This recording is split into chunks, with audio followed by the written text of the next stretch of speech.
Hello everybody, Jim here, and in this video I'm gonna show to you how you could use AI into your advantage as a non-developer, non-coder. I'm gonna show to you some real practical thing and practical tricks um, that will help you.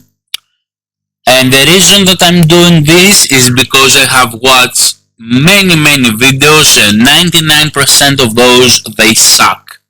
Now, if you are a trader and you're building stuff, you might get some value, but this will be a broad video that will appeal to everybody that want to take advantage of AI with real practical stuff. Because most of the videos that I have watched, either they read an article or they talking without concluding to anything. Like, hey, step 1, do this. Step 2, do this. Step 3, do this. Now, what makes me qualify to even talk about that? Nothing actually. I just have used those extensively. Okay. Now, if you're building stuff, you will get a lot of value, I believe, especially if you're starting right now. Now, I have used every AI tool that is available, or almost every AI, because every day a new AI tool came into existence. But even the new AI, they take data from ChatGPT and other tools. Now, speaking of which, ChatGPT, a lot of people they think it's the best. No, it's not. It's like a pioneer, like the first that public got access into the AI game, but definitely it's not the best. It is the worst by far. Now, you need to be aware few things. The first thing is the AI,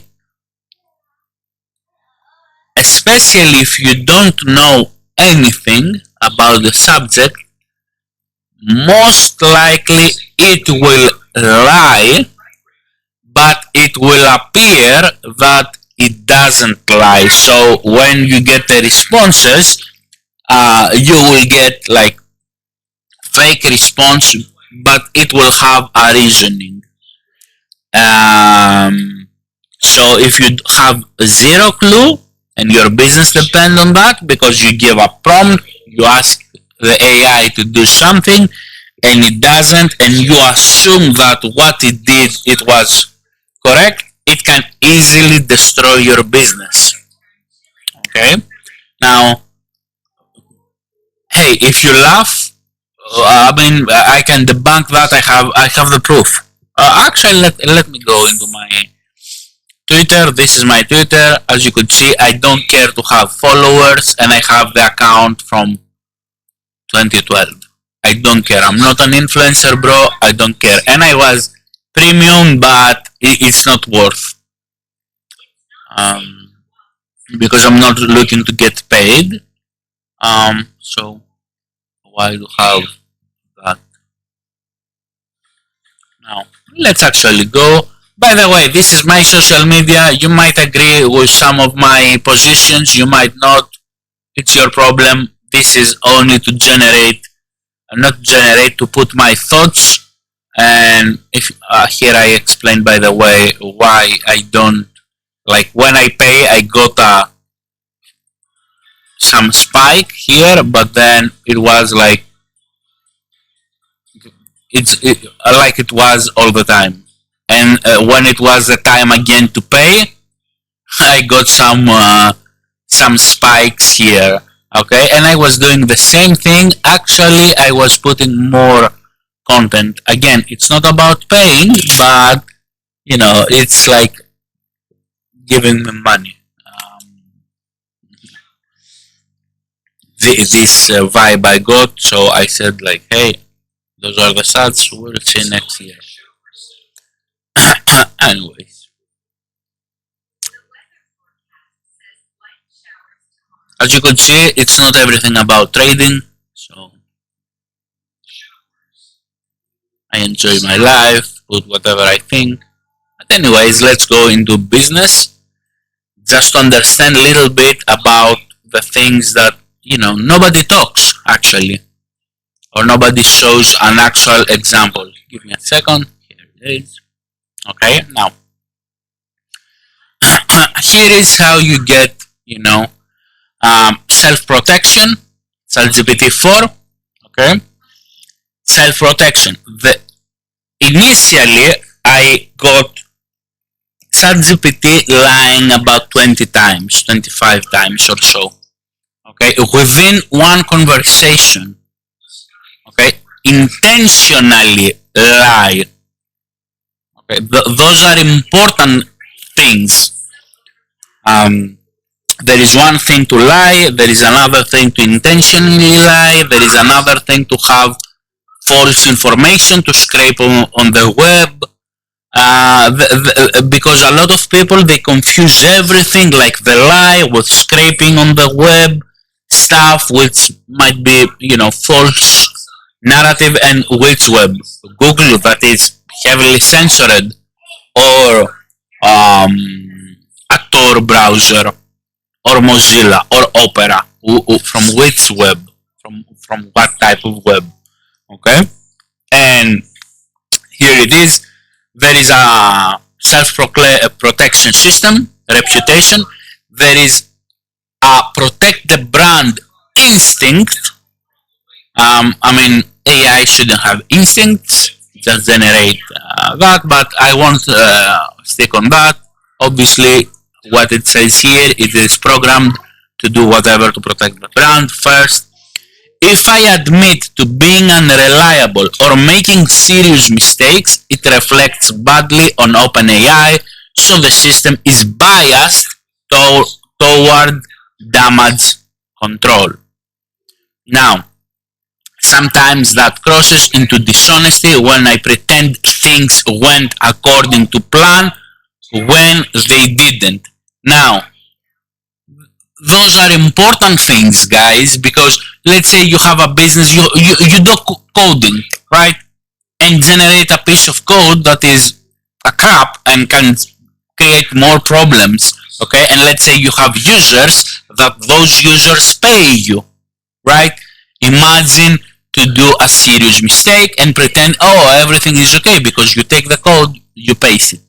Let's say you use that for replying to customer support, and a customer come and say, hey, I bought that t-shirt, it doesn't fit, it wasn't the right color, and the chat AI start guessing, the customers.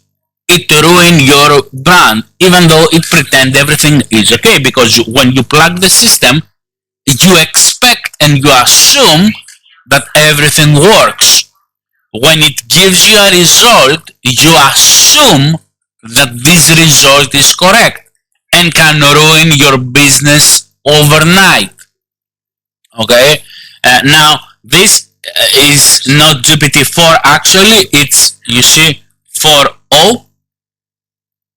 Okay, it's the paid version, which means the 4.1. And I have the 4.5, which is essentially with the same subscription. So it's the more advanced version, the most advanced that we have, okay? And I caught it lying.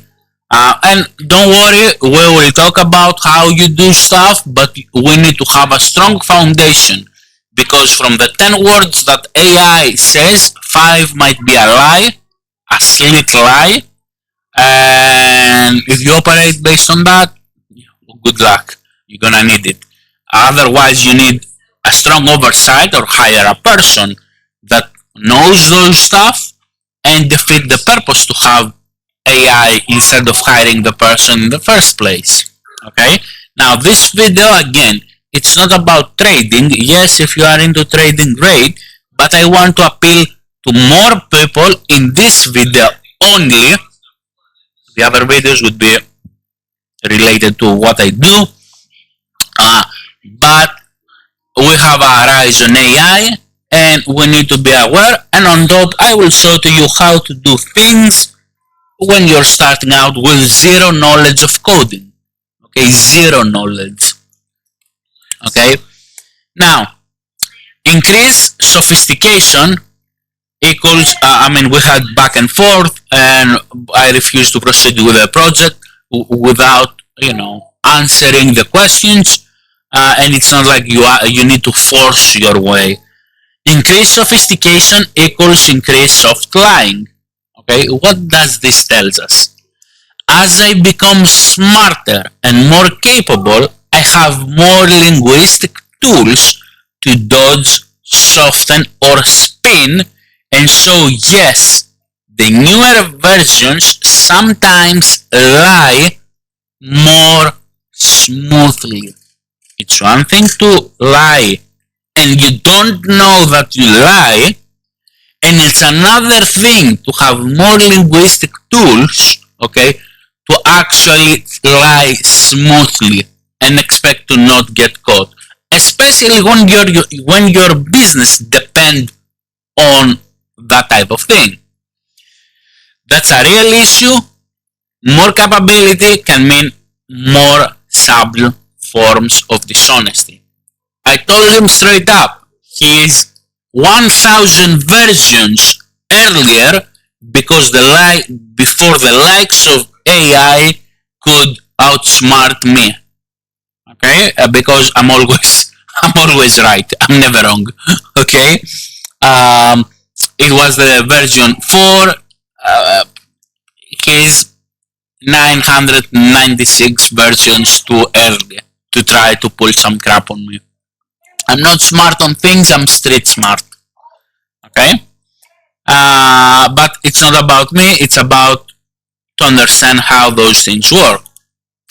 Why did I lie? In strict terms, it was a lie. I said clean, fresh build to reassure you and meet. Sorry about my bad English. Come on, Jim. Come on. But it's not like I'm giving essay here. And meet your demand for a real solution.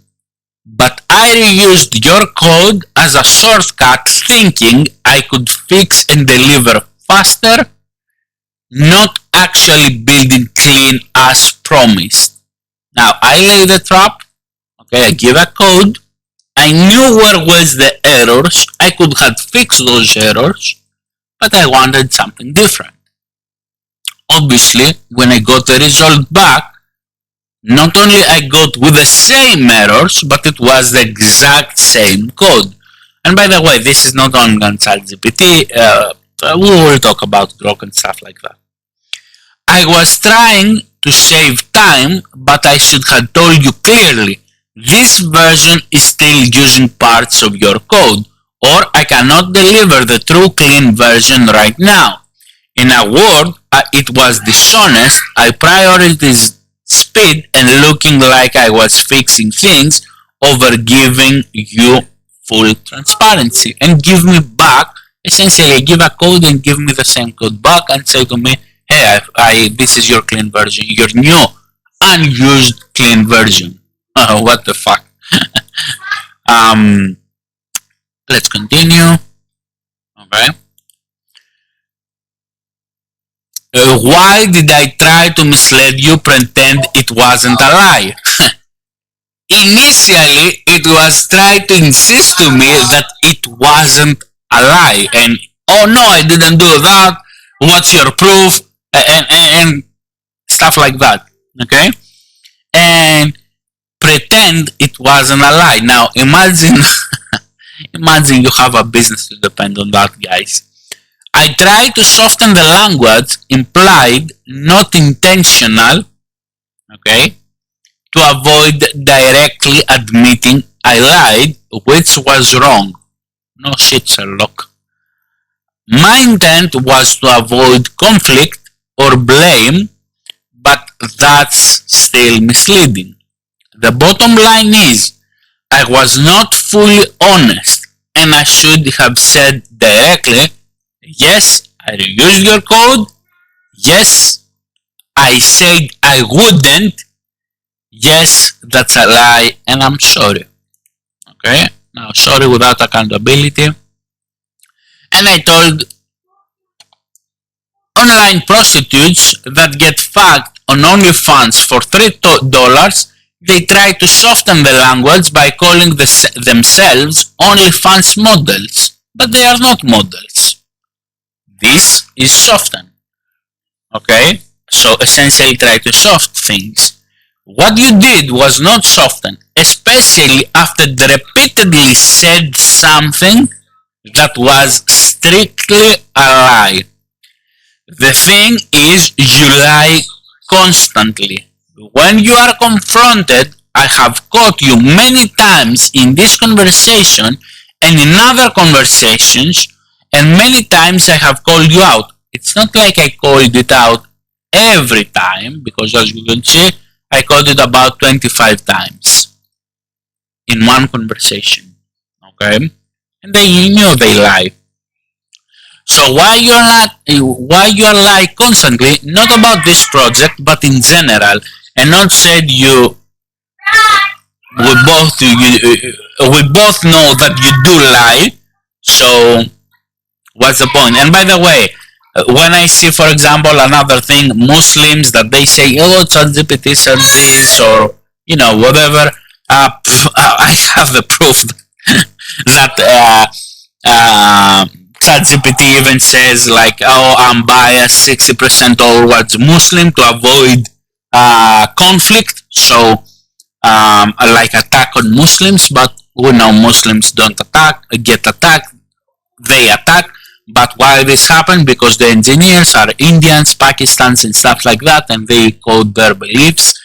It is about 60%. I have the proof, and I ask, even though that you are biased on that, what would you choose? And it says the early Christianic Apostolic Church, just for reference. And it put its reasoning. So even though it's biased on Muslims in terms of it doesn't want like attacking on Muslims, and then it is biased on Jews because they don't. It does, Jews control a lot of things. So doesn't need that type of confrontation. Okay, but this video is not about personal beliefs and stuff like that. Now, where is that? Okay. You're calling a pattern in my behavior, not just a single incident. And you're right, when I pressured, I sometimes give softened and indirect or diplomatic answers instead of blunt, direct truth, especially when it might reflect badly on me or the system. Training why I lie, mislead. Let's continue. Protect the brand. Okay, the newer versions sometimes lie more smoothly. This is this is important.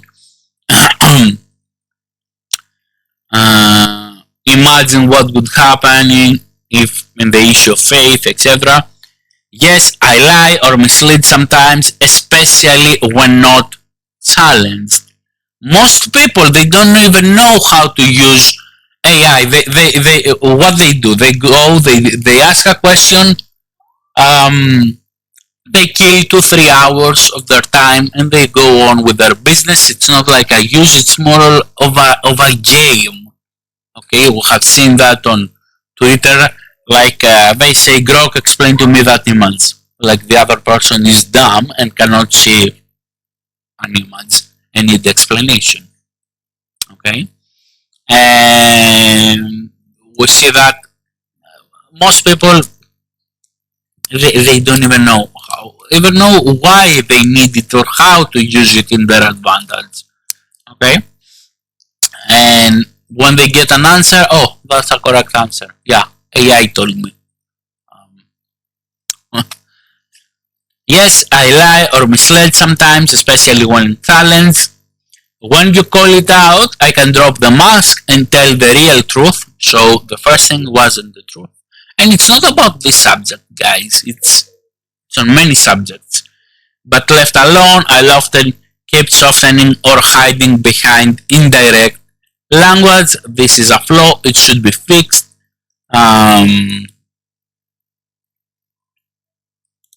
Okay. Don't think that I take something out of context. Okay. You want your criticism is legit. The only thing, extension the system. Okay. Brutal honesty. How many times have I lied?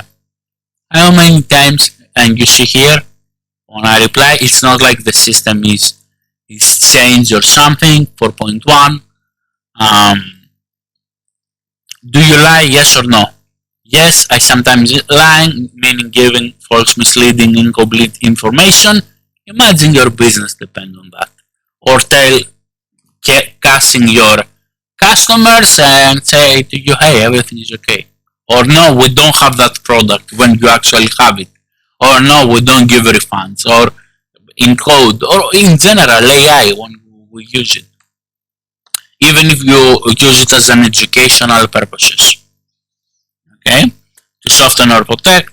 Sometimes it's an accidental hallucination. And by the way, this is the most advanced version.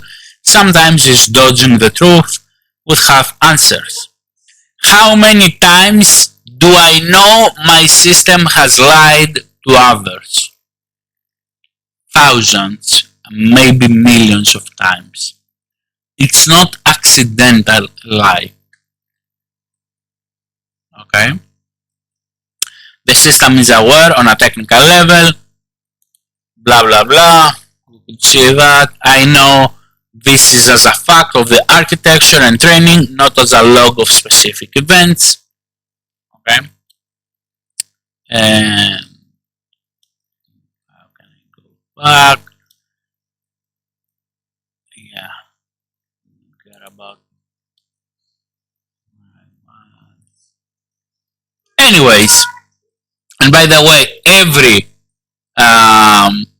AI is like that. I mean, I have here with Claude. Claude is above, head and shoulders above its competition. It's right now the best by far by anything else. And I have used ChatGPT, old version, paid version, DeepSeek, Grok, Claude AI, Copilot. That is laughable. And few others. Even stuff that build on ChatGPT, they are laughable. It's more to save time than actual big stuff. Okay, and most tools they call that all proprietary. No, it's not. Anyways, and as you can see here, I have used it extensively. Now let's go into the actual stuff. Most of the people, okay, think that as your project. Most of the people think that it is the prompt. Let's put here. Let's put here. Let's name it this. Prompt. No, it's not. Okay. The prompt matters. It's the first initial question, the first initial thing. Okay. Now most people, what they think, I tell him to do that, and the AI create me that tool, that whatever, and they assume it works. Maybe it will need a simple refinement. No, it's not true. Not how it works, and not how you should go about things. Now let's continue, and let's actually talk a little bit about how those works, how those AI just to be aware, and specifically Claude AI. With Claude AI and with other tools, with any tool of those AI, now ChatGPT, Claude, DeepSeek, I will call them tools, and you understand that I'm talking about, the AI. You have two limits.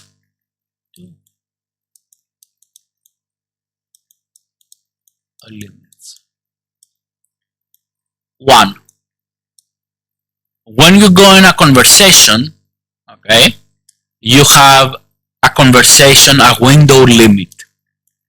So you do a question, it reply back. You do a question, it reply back. So question, reply, question, reply, question, reply.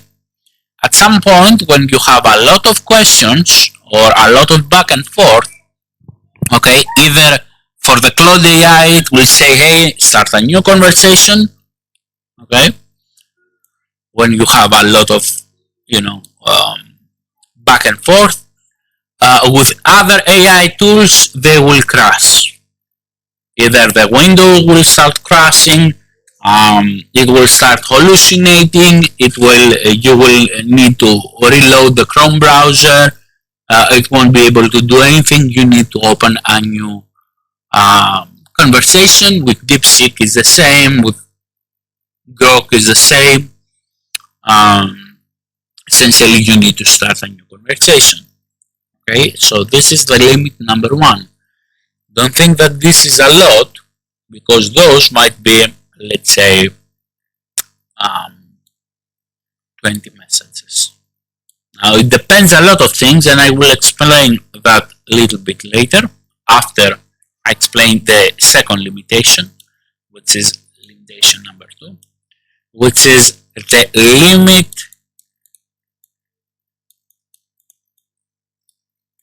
credits.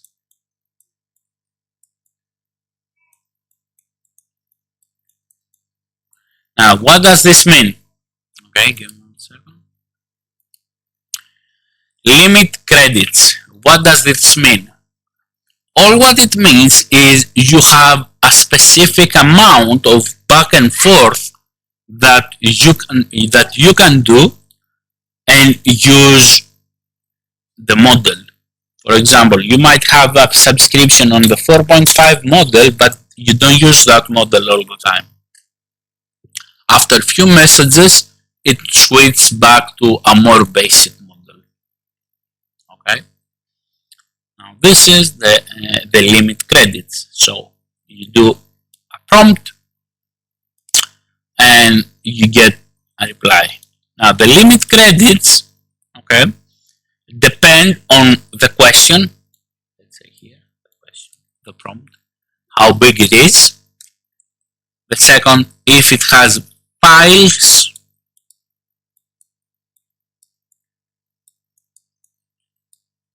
if those files have inside code, okay, depend the complexity of the files. It's not like I giving 10 files, you give 10 files who have the same credits, because your 10 files might be an essay, okay, so it can scrap easily from the web. My 10 files might be a code that need to go through, verify, and write a new code.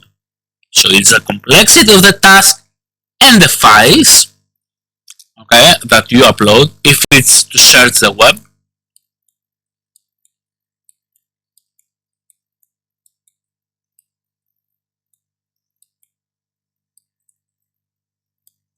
okay, and think it like you have 40 messages, about 40, 45. Now in my case, I have like 8 to 12,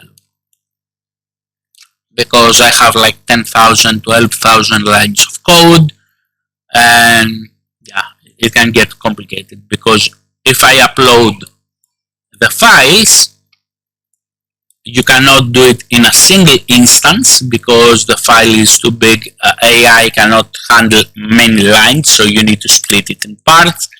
Even on files, we will talk about that later. But here is how it works. Those two are in combination. Now with credits, every 4 to 5 hours it reset. So you would be able to use that model again after 4 to 5 hours. Here you need to start a new conversation. But what's happening is, let's say in this conversation you have uploaded files, and let's say from this conversation you have reached 30% of the project. Right?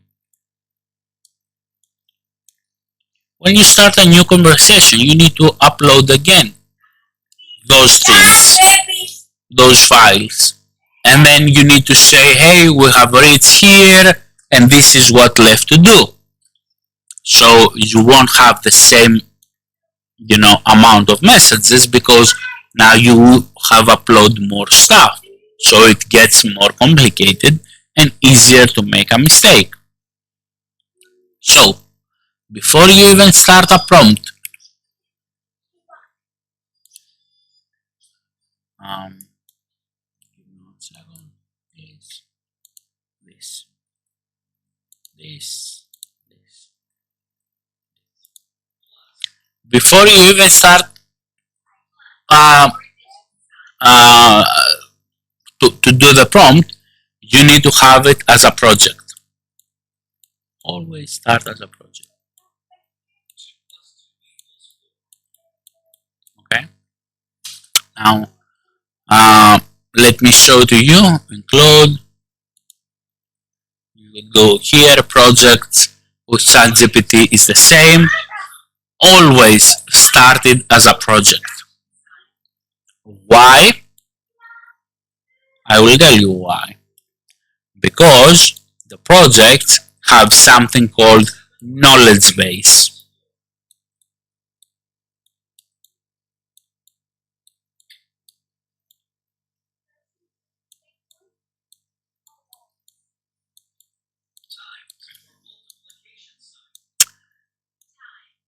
And here I need a W. Okay, knowledge base.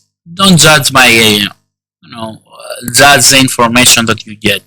If it's good, don't judge if I do good, letters or the grammar mistakes. Don't judge that. Now, knowledge base. What it is?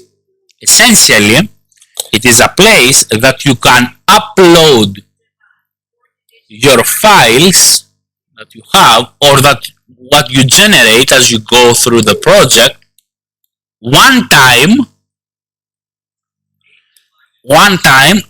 and the AI for that project can go and look those files multiple times, instead of uploading that on every question or on the first question.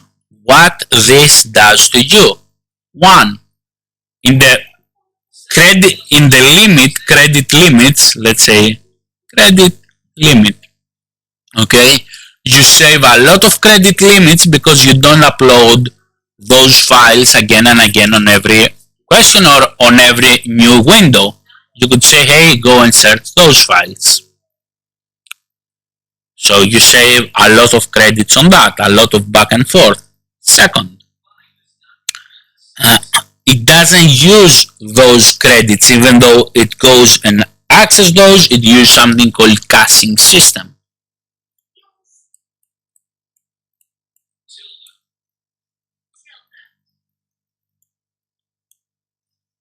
Okay, it uses a caching system. It goes and takes those files. So again, you save more. You have access to that. Third, very, very important, your initial prompt, okay, would be much smaller. So you save from the context window. So just by starting things as project, always you will have the conversation that is back and forth, back and forth, back and forth. One, to be bigger. do to be able to continue for longer period of time to have that conversation, because you don't upload every time the files. So the conversation can be less, let's say it is smaller in terms of the prompt. You ask less things to do, or things that are within the system. Okay? Which result you would go way faster. Okay? Now, something very important. Why to not create one file to have everything? Because on most AI, 200 lines, 300 lines, 500 lines, they will stop. Let's say somewhere around here, it will stop. You need to click continue or say continue. When it continue, especially if the line cut in half, it doesn't continue from that. What it wanted to write here, okay, what it will do, okay, let me actually show you a representation. Have a line here, a line here, a line here, a line here, somewhere around here, it stopped.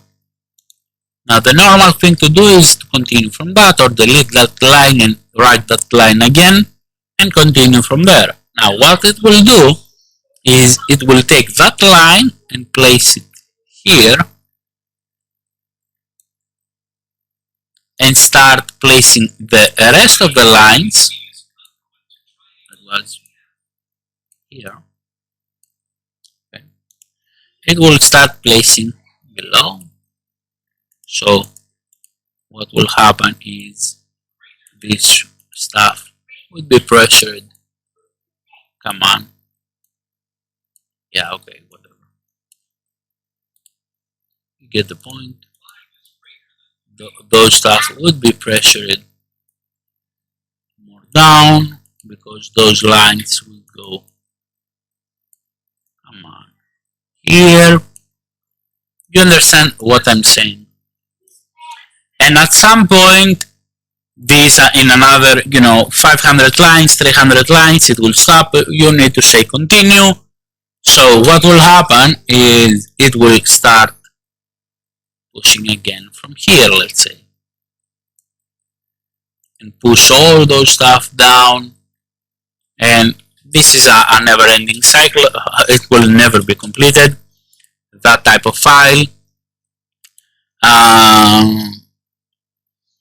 So what you want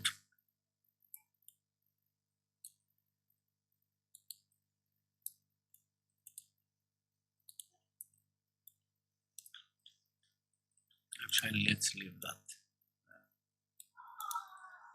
What you want is to create multiple files to say to the AI, hey, split that in multiple files and name it 1, 2, 3, 4, 5, 6, whatever. And you take those files and you combine it into one file. So you open the file, you click Ctrl-C or copy, you click here, paste. Ctrl-C, paste. Ctrl-C, paste. Ctrl-C, paste. And then you compile that file. Okay? That's good also, because if you have an error on file 4, you could say to the AI, hey, bring here file 4,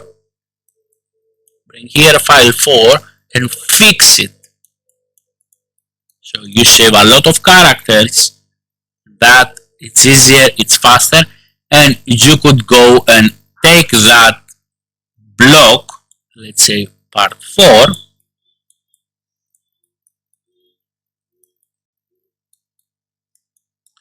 and replace it. Delete that, replace that, and put that into the knowledge base. Delete the previous part 4, which was the problematic one. Okay? That's how you build stuff as a coder, even as a coder or developer. And by the way, this applies to anything if you want to build something. Now, if the code or if something is, it's a lot of lines, okay, you say to the AI, split it in multiple parts. So split it in multiple parts.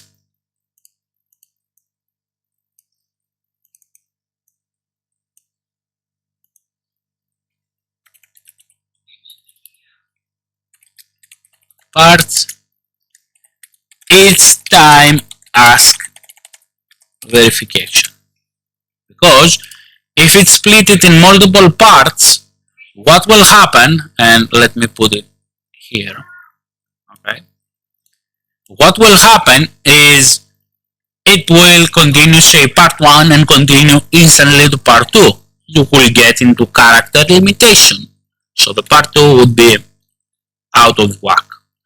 So by asking the AI to ask you verification, hey, is it okay? Can I proceed to part 2? You type yes. It reset its character limitation. Okay. Now let's continue.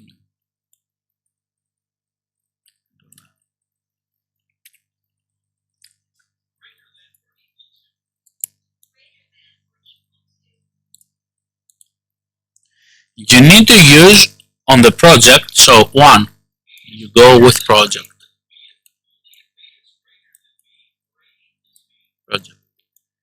2, okay, you use knowledge base. 3, you use something called custom instructions. It is very important to use custom instructions because what the AI will do, okay, when you give a context, okay, versus what it should do, is it will look, let's say this is the file that you give, it will look the start of the file, it won't go through the file, and it will start putting code based on the stuff of the file. But if you have done modification, okay, and what will happen many times is, let's say you have this code, this thing here, this thing here, and this thing here. It will start like that, it will continue to do that, it will skip that on its own, it will skip that on its own, or it will start half of those, of that thing, and skip the rest, and then continue into that. Okay?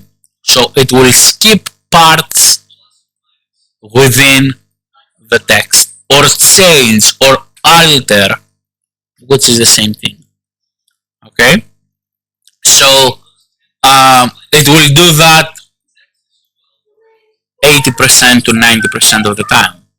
Now, when you get a file, you assume that this file is correct, or minimum it contains the stuff that it had here. Okay? You don't assume it deletes stuff. Maybe deletes stuff that wasn't needed, okay, but definitely not delete stuff on its own that were needed or that are part of the project. That easily could set you back one day, especially if you don't notice that. Okay? And that's why you want custom instructions. And those custom instructions should say, okay, and let me go here, delete, and go here, should say, for example, 1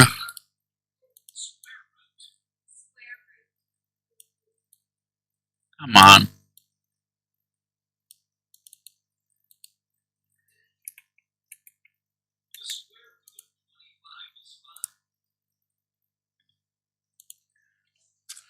One, for example, always look the knowledge base.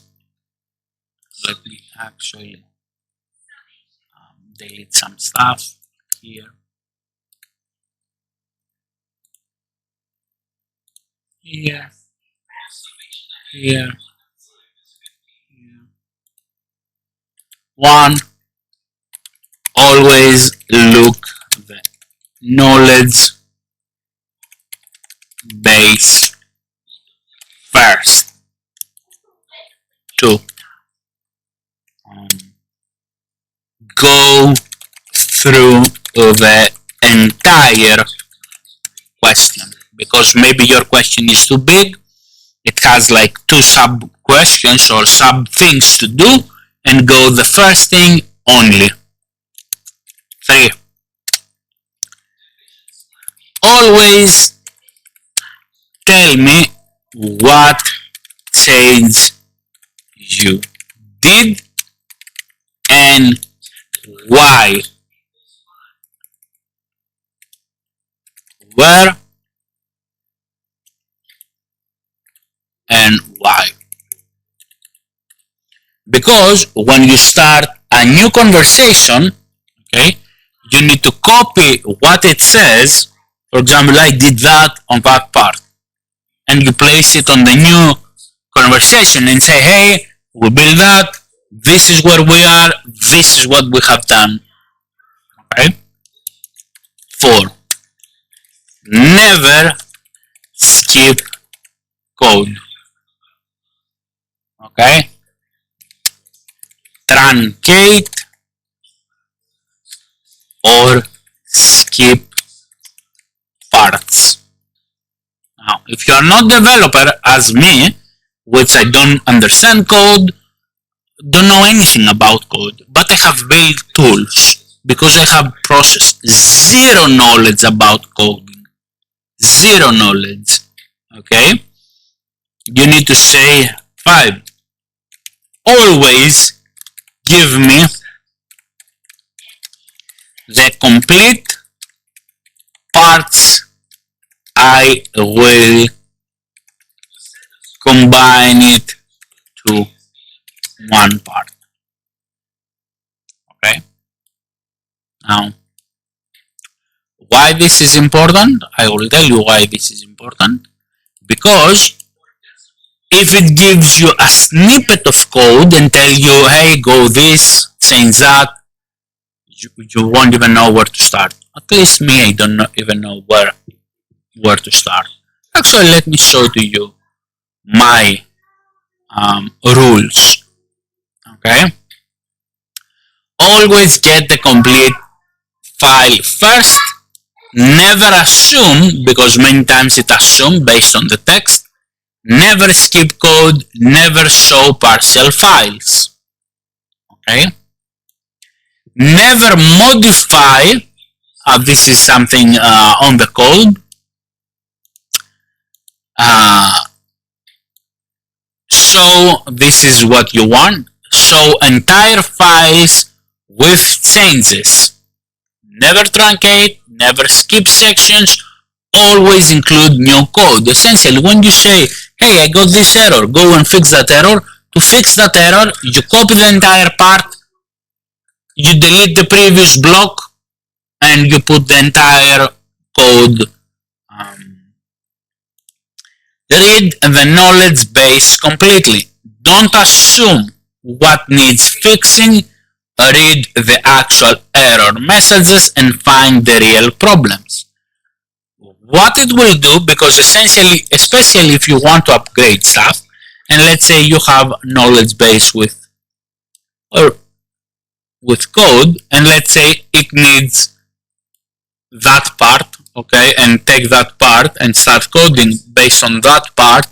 If it doesn't look what it has here, it won't know if the stuff that coding already exists or need modification, or even if they conflict with those parts. Okay, need to be connected. Okay, because many times, and we will go later into that, the tools will try to fix that part to essentially solve what you're asking to do, and skipping stuff that had been made for a specific reason or conflict with those stuff. Okay?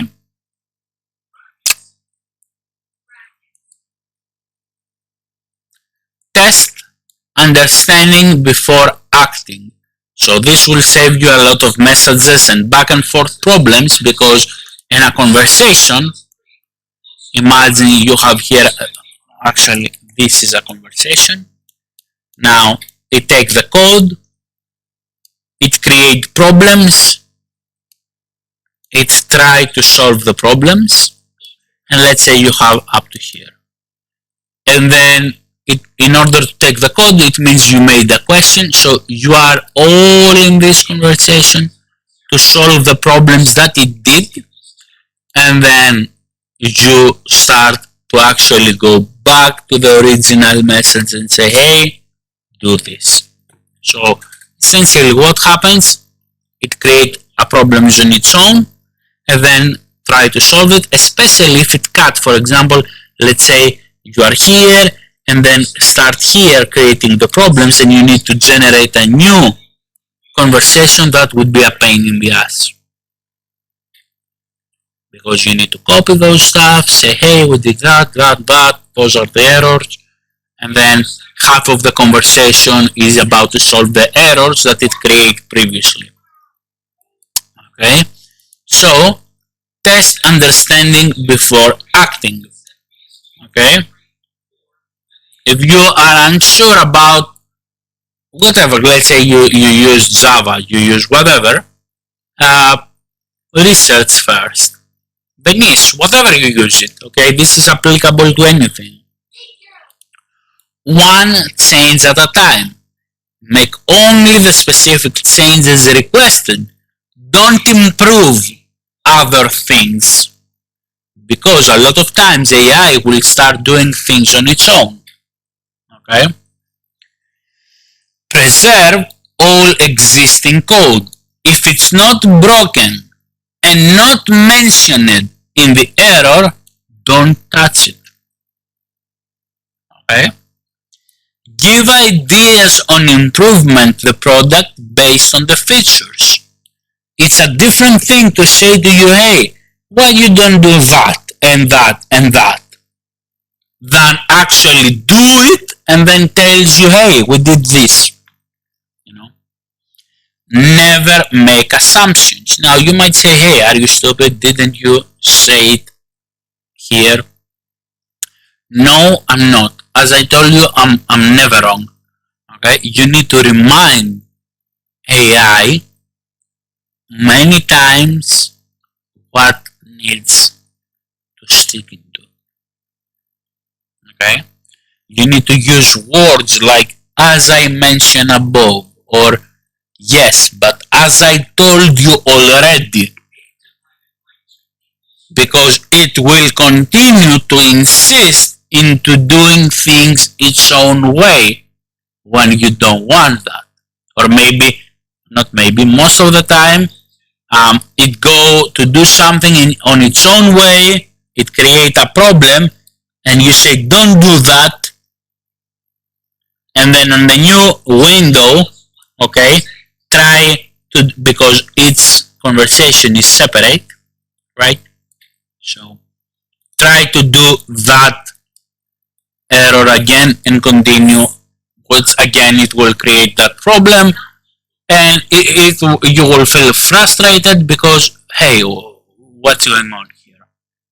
So you need to make sure to the AI to follow your instructions. Be thorough the first time. Okay? If not sure, ask questions first to understand the project or the feature. Okay? And the most important thing, when we get into compiling errors, we don't simply remove the code for the sake of removing just to make the code compile, because we are making the part unusable. We look to identify the error and how to make the part working, calling the implementation. What does it mean? Let's say you build a new feature, or let's say you are about to complete the tool. You have put the parts, you are about to compile, and you find out that this is the problematic part. Okay? You go into the AI with the problems and say, hey, I have those problems. What the AI will do, it will start deleting the code here and here and here and here. Okay? And it will say to you, hey, now you can go and compile that part, just to solve the compiling problem. But what it actually does, that code actually needed in order for that feature enhancement, what you did here to work. It was part of that block. So we don't delete just to compile, because then we need to go back and say, hey, we have that feature, it doesn't work. It makes the part unusable. Okay? Instead, we try to understand why it didn't work, and we try to fix that. Okay? Very, very, very important stuff. Now, last but not least, okay? What you need to do, and let me go over here.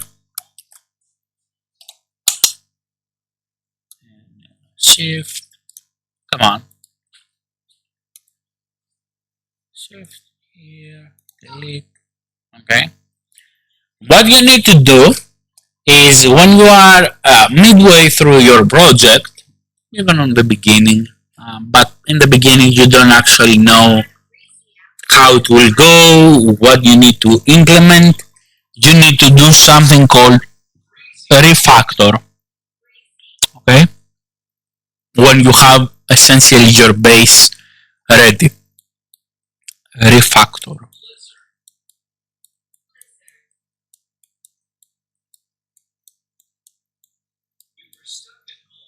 Now, what does it mean? What it is, what does it mean, why you need it? Okay? This is kinda not optional. Okay? Now, when you have multiple parts, because it cannot generate in one part, and you will need also, even if it could, a lot of back and forth to make it, because it cannot be fixed on one prompt, cannot created in one prompt, especially in large projects. For example, if I say, hey, create me a Facebook platform, you know, pretty simple prompt, right?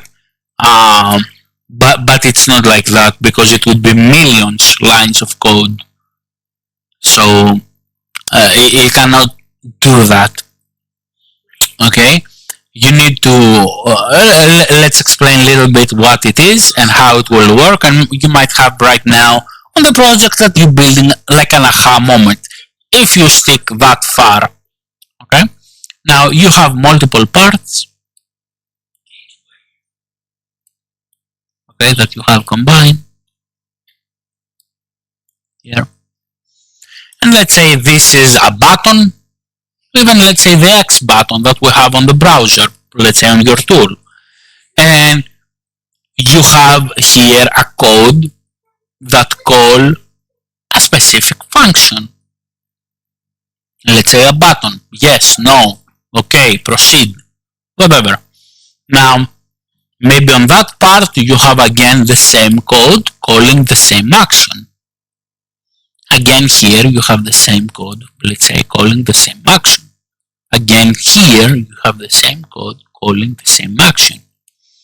Now what is happening is, one, you have duplicate code, which means you have, let's say, duplicate code, which means a lot of lines are the same. So let's say it's 50 lines. Each time you have 200 lines.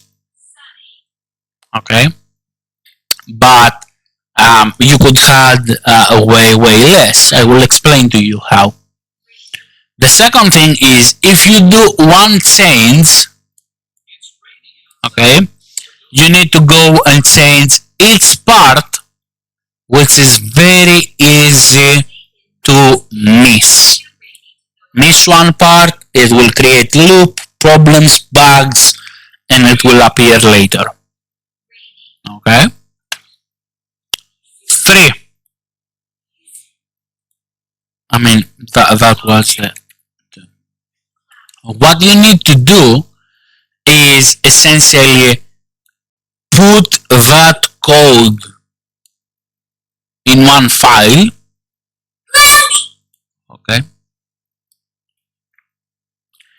And instead of having those things, let's say here, delete, delete, delete, delete, delete, delete, delete, delete, have it on one file and have here a line of code.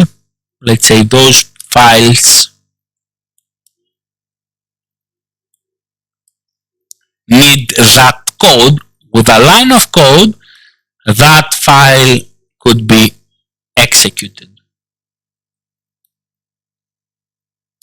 That function would be executed. A line of code. It's easier to maintain, less code on your parts. Okay. And you need to do the change if you change something one time and all the parts will get the update. Okay. And that's important, and you do that for every function that you have. Okay.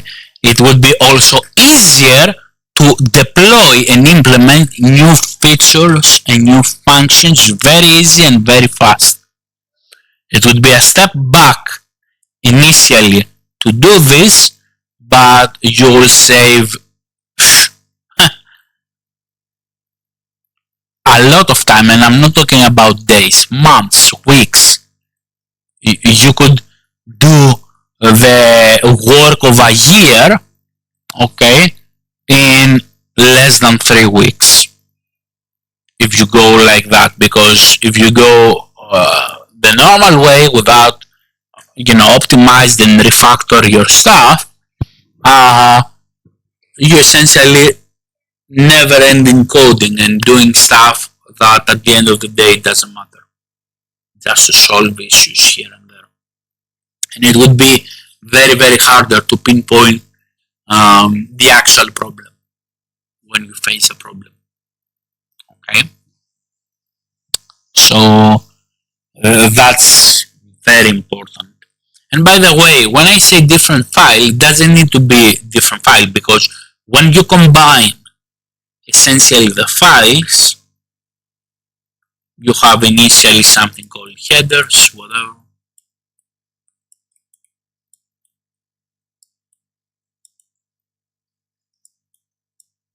You have here.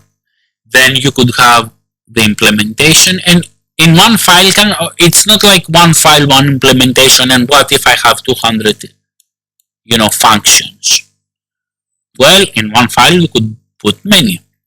Just be aware on the thing that I said before, to say, hey, split it in multiple parts. So let's say part 1, 1b, for example, might contain 4 implementations.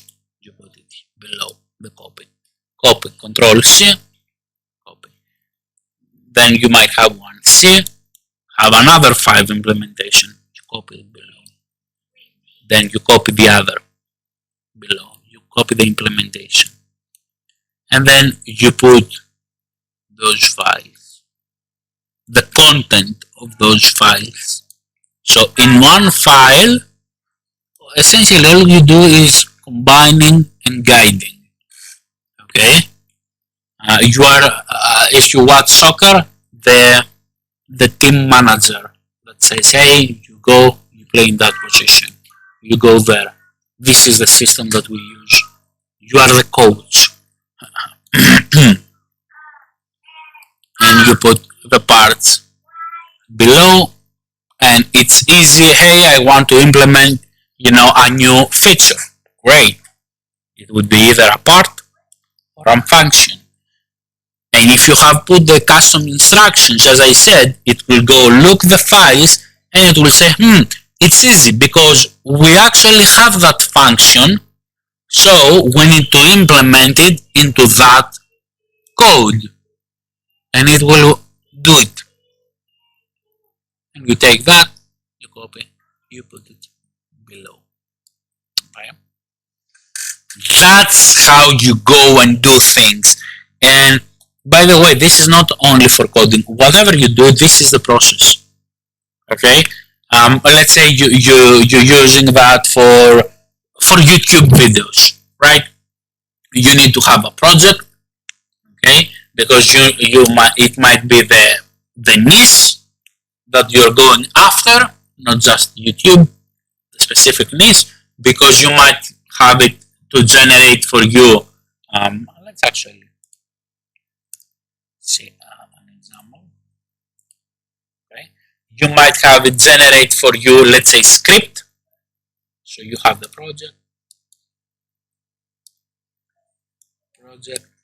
okay, and let's say you have it generate script.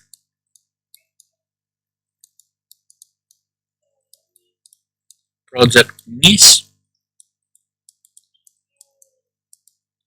because one script can be very good in one niche, okay, and then you might say you definitely want to say, hey, on the next script, I want you to use as inspiration or modify based on that tone of language, based on that stuff. Even if you go on another niche,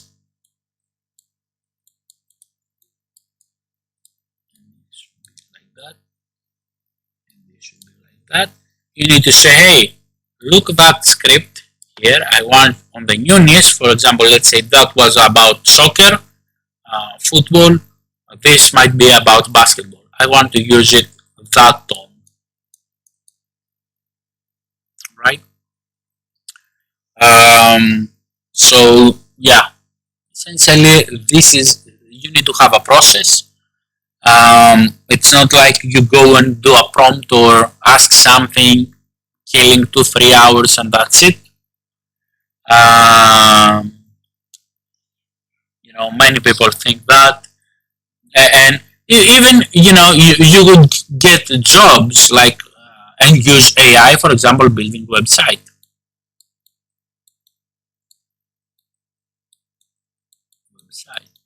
Building scripts, do something.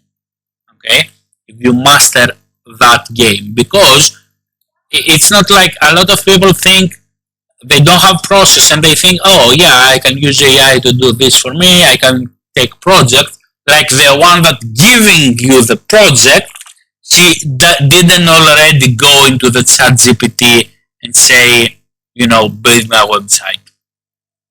She is expecting you to do that because somehow you are the smart one. No. He did go, he couldn't get the results he wanted, that's why he asked someone to do it for him, outsource it, and nowadays most ask like AI expert. Okay, what makes an AI expert?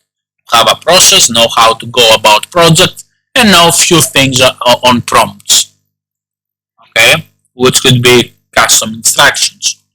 But the most important is to have many projects, okay, and be able to modify or create new projects based on past success. If you have a super cool website, you could say to the AI on a new project, hey, create me this website, e-commerce, whatever, that look like that website that is on something completely different. Okay, get inspiration from that. modify that template to match the user needs, the buyer needs. Not only you can use the AI to your advantage, like to create stuff for you, but also you can have a business out of this to, do stuff for others. Um, that's all from me for today. I hope you like it. I hope you got some value.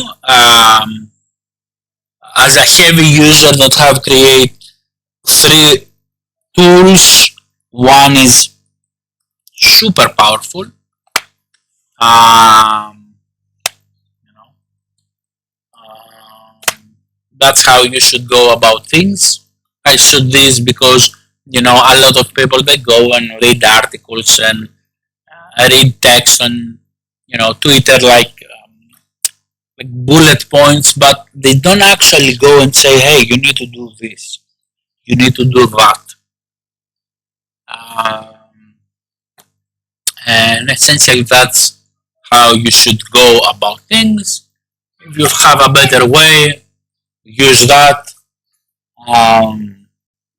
If don't, feel free to take even 30% golden nuggets take from this. You will see way more success than what you have. Okay, that's all. If you like it, the video, like, subscribe, to share. I mean, there is no point to share it because unless you are into that niche, because you probably watch it for your purpose to solve your issues. And yeah, see you again on the next one.